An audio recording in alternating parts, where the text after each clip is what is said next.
que nem como se você tivesse uma hérnia e chamasse Pedro, e daí, a partir de então, todas as hérnias chamassem Pedro, tipo, cara, tô com Pedro nas costas.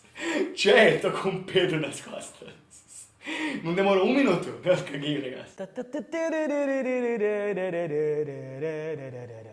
Brethren, vocês já pensaram de onde vem a palavra boicote? Espero que já, porque é sobre isso que nós vamos falar hoje. Interessantemente, a palavra boicote vem do nome de um cara que foi boicotado. O nome do cara era Charles Boycott, e ele servia como o cobrador das terras de um cara chamado o Senhor Ernie, que morava na área de Mayo, na Irlanda, no ano 1880. Esse cara tinha muitas terras, e as terras tinham fazendas que produziam bens para ele, e ele em torno cobrava aluguel para os fazendeiros para poderem trabalhar nas terras, tirar o seu sustento e dar uma boa parte para esse senhor. Durante um certo ano, nesse lugar, em 1880, como eu tinha falado, as ceifas ficaram bem curtas, não tinha tanta comida por aí, foi um ano difícil. E aí as pessoas não tinham tanto dinheiro para pagar porque não tinham muita coisa para vender. Então eles pediram para o Sr. Ernie, através de cartas, para, por favor, baixar o aluguel. E ele fez. Ele baixou por 10%. E isso não era o suficiente. Eles pediram, pô, não dá, tá difícil de viver ainda, tá complicado, a gente não tem batata e tal. Dá pra baixar pra 25%? A resposta dele foi não. E a segunda coisa que ele fez foi falar com o boicote, dizendo, falar com o boicote. Esse é meu boicote. Isso não parece gay? Boicote. Você faz parecer. Mas tudo em quebra.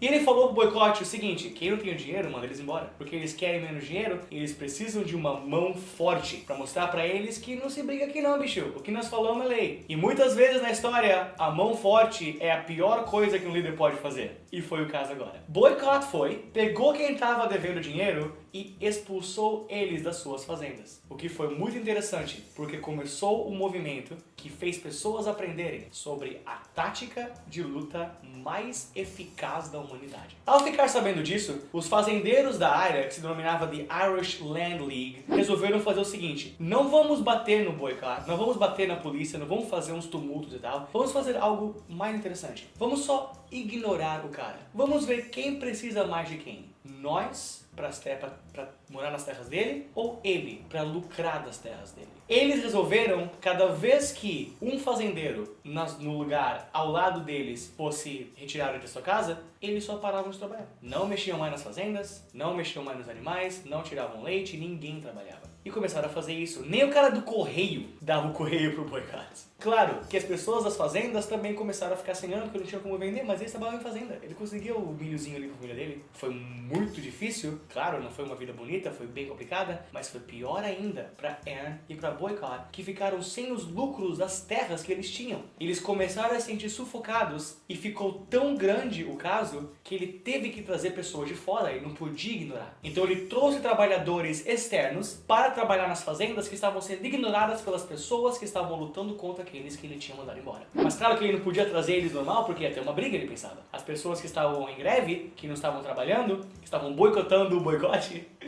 iam descer o cacete nos caras que estavam convidados porque eles não queriam que seu plano fosse frustrado. Apesar da própria Irish Land League ter falado de que eles não iam fazer nada. Mas mesmo assim, Boycott teve que contratar seguranças. Toda vez que eles iam, segurança era contratado. Segurança cobra dinheiro. E o dinheiro que ele teve que gastar com esse processo acabou sendo mais caro do que se ele só tivesse dado os 25% de desconto no aluguel. Dando uma eficaz lição para ser seguida para todo o resto da história humana. Corta a fonte de dinheiro e o sistema que você serve passa a servir você. A história de Boycott foi circulada no mundo inteiro, em todos os jornais se ficaram ouvindo sobre isso. E ela foi a ensinadora da única tática que jamais mudou alguma coisa quando pessoas lutavam contra instituições. Certamente vocês conhecem Martin Luther King, do movimento de direitos civis. Vocês devem ter visto fotos de pessoas em passeatas, a marcha de 1 milhão em Washington DC. Mas o que será que foi que realmente movimentou eles a mudar as leis? Procurem Montgomery Bus Boycott. No fim das contas, a alma do negócio era o fato que os cidadãos de Montgomery, os negros, só pararam de andar de ônibus. Começaram a levar um ou outro em suas próprias combis, se fala? Combis e tal, e acabaram fazendo com que a cidade de Montgomery não tinha tanto dinheiro, eles tiveram que mudar. E por medo de retaliação, todo mundo resolveu fazer igual e o presidente então teve a aceitação para invocar o ato de direitos civis, Civil Rights Act, todo mundo conhece.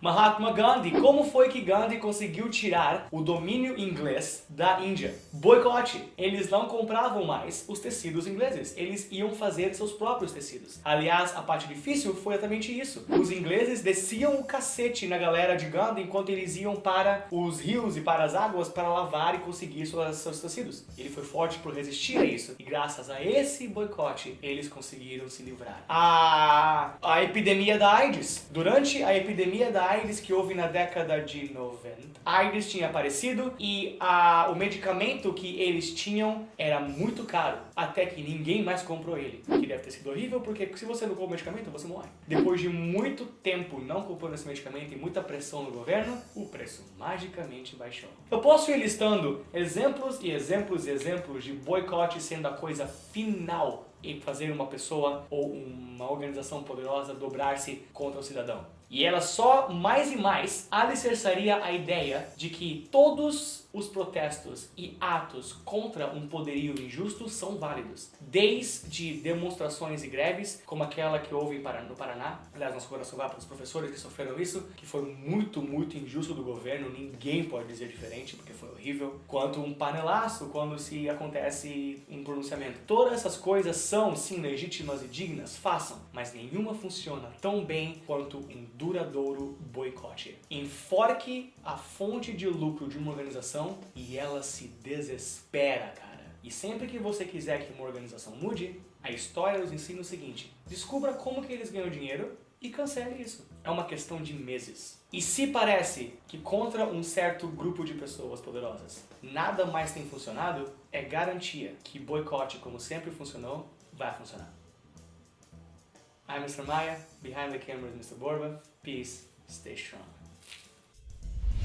Então galera, muito obrigado por ter assistido esse vídeo. Deem um joinha aqui, favoritem ele, comentem o que acharam, os sugestões para os próximos vídeos também. Com certeza seria legal se vocês pudessem inscrever no canal, visitar nosso website que tem todos os vídeos aqui em arquivo. E também dê uma olhada em nosso Facebook e nosso Twitter aqui. Thank you very much. We'll see you next time.